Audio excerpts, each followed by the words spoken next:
En grandissant, j'avais gardé cette idée fixe. Parfois, après des journées de réflexion, je croyais avoir vaincu ma peur. Eh bien, on mourrait. C'était fini. Tout le monde mourrait un jour. Rien ne devait être plus commode ni meilleur. J'arrivais presque à être gai. Je regardais la mort en face. Puis, un frisson brusque me glaçait, me rendait à mon vertige, comme si une main géante m'eût balancé au-dessus d'un gouffre noir. C'était la pensée de la terre qui revenait et emportait mes raisonnements. Que de fois la nuit je me suis réveillé en sursaut, ne sachant quel souffle a fait passer sur mon sommeil, joignant les mains avec désespoir, balbutiant ⁇ mon Dieu, il faut mourir !⁇ Une anxiété me serrait la poitrine. La nécessité de la mort me paraissait plus abominable dans l'étourdissement du réveil. Je ne me rendormais qu'avec peine. Le sommeil m'inquiétait tellement il ressemblait à la mort. Si j'allais dormir toujours, si je fermais les yeux pour ne les rouvrir jamais.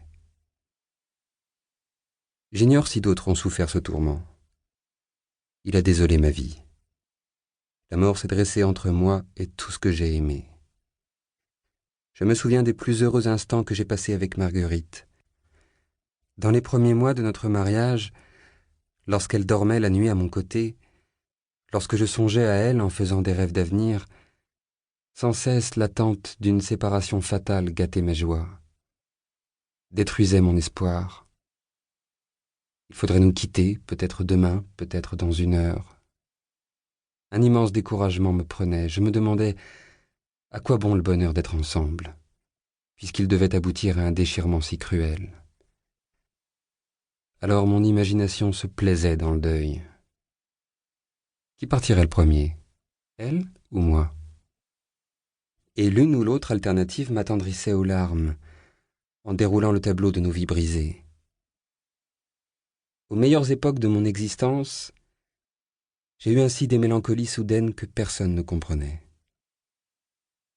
Lorsqu'il m'arrivait une bonne chance, on s'étonnait de me voir sombre. C'était que tout d'un coup, l'idée de mon néant avait traversé ma joie. Le terrible « à quoi bon ?» sonnait comme un glas à mes oreilles. Mais le pis de ce tourment, c'est qu'on l'endure dans une honte secrète. On n'ose dire son mal à personne.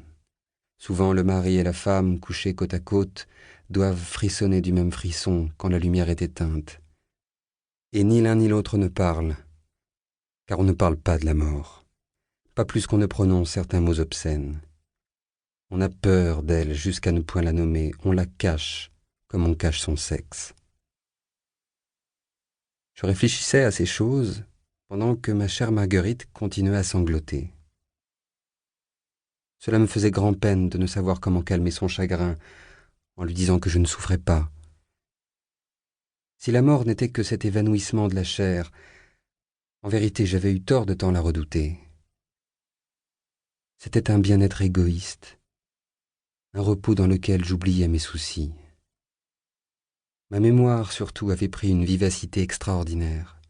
Rapidement, mon existence tout entière passait devant moi, ainsi qu'un spectacle auquel je me sentais désormais étranger.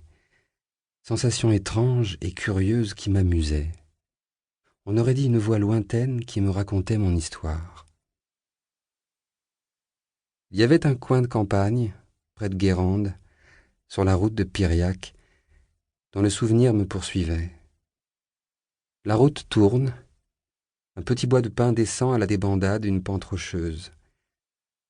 Lorsque j'avais 7 ans, j'allais là avec mon père, dans une maison à demi écroulée, manger des crêpes chez les parents de Marguerite, des paludiers qui vivaient déjà péniblement des salines voisines.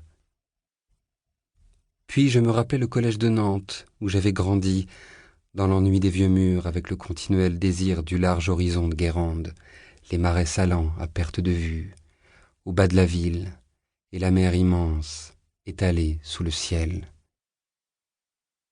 Là, un trou noir se creusait. Mon père mourait, j'entrais à l'administration d'hôpital comme employé, je commençais une vie monotone, ayant pour unique joie mes visites.